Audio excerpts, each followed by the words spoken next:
కూర్చోండి మావయ్య, నీళ్ళు తీసుకొస్తాను. ముందు నా మనవరాల్ని టీయమ్మా.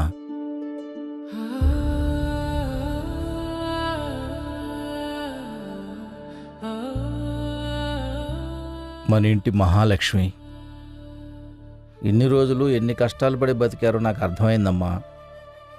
చాలాసార్లు వద్దామనుకున్నానమ్మా, కానీ వచ్చి నీతో ఏం మాట్లాడాలి, ఎలా మొదలు పెట్టాలో అర్థం కాలేదమ్మా. ఏమని మొదలు పెడతారు మావయ్య? నా ప్రెగ్నెన్సీ పోవడానికి కారణం అంజలి అని నాకు తెలుసమ్మా, కానీ ఏం చేయలేక నన్ను బయటికి పంపించేశానని చెప్తారా? నా తప్పు నేను ఒప్పుకుంటానమ్మా, నన్ను క్షమించు. అయ్యో, మిమ్మల్ని నేను క్షమించడం ఏంటి మామయ్య? మీకు జరిగిందంతా తెలిసినా కూడా ఒక రాయిలా ఉన్నారు.